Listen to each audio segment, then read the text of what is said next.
siya pa ang nakaupo, ramdam natin ang kaligtasan. Pagkat dahil sa kanya, ang krimen ay nabawasan. Mga adik inorasan at sila ay pinasuko. Sa bayan kong Pinas, siya ang tunay na may puso. Ngunit ngayong tapos na ang kanyang panunungkulan. Tratuhin ng gobyerno parang salot sa lipunan. Siya'y pinagkaisahan ng mga nakaupo sa laban mo. Kasama kaming mga taga-Cotabato. Ganito ba talaga ang batas sa Pilipinas? Sino pa yung nasa tama? Ay siya pa ang nakaposa. Hindi pa yung mga adik, meron kayong mga sakit. E paano naman yung ginahas at pinatay ng adik? Sa gunanya nakasambi ang pagkamalapad silak. Mimbaso bang imatay, no tagaw ang magkakilak. Araw-araw may patayan na tila mapaligsahan. At ang mga mahihirap ay lalo pang nahirapan. Duterte pa rin kahit na ano man ang mangyari. Duterte ang pinakamagaling na presidente. Sa laban mo Duterte, kakampi mo ang marami. Noon hanggang ngayon Duterte pa rin kami.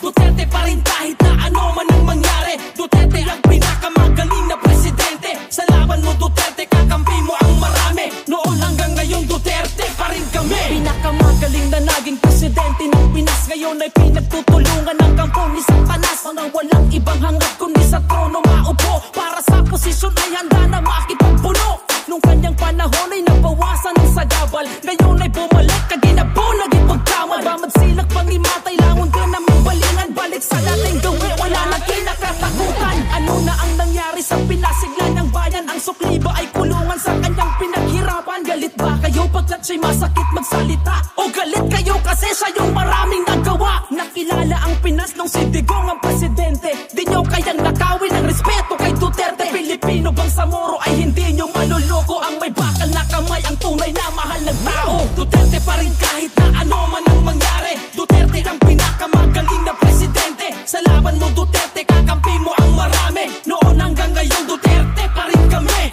Duterte pa rin kahit na ano man ang mangyari. Duterte ang pinakamagaling na presidente. Sa laban mo Duterte, kakampi mo ang marami. Noon hanggang ngayon Duterte pa rin kami. Your concern is human rights.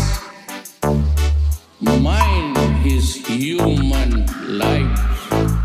Nung kanyang panahon ay nabawasan ng sagabal. Ngayon ay bumalik kaginabo, naging pagkamal. Bamad silak pang imatay, langon ka namin balingan. Balik sa dating gawi, wala na kinakatakutan. Ano na ang nangyari sa pinasigla ng bayan? Ang sukli ba ay kulungan sa kanyang pinaghirapan? Galit ba kayo pagkat siya'y masakit magsalita? O galit kayo kasi siya yung maraming nagawa? Nakilala ang Pinas nung si Digong ang presidente. Di nyo kayang nakawin ang respeto kay Duterte. Pilipino bang sa Moro ay hindi nyo maluloko? Ang may bakal na kamay, ang tunay na mahal ng tao. Duterte pa rin kahit na ano man ang mangyari. Duterte ang pinakamagaling na presidente. Sa laban mo Duterte, kakampi mo ang marami. Noon hanggang ngayon Duterte pa rin kami.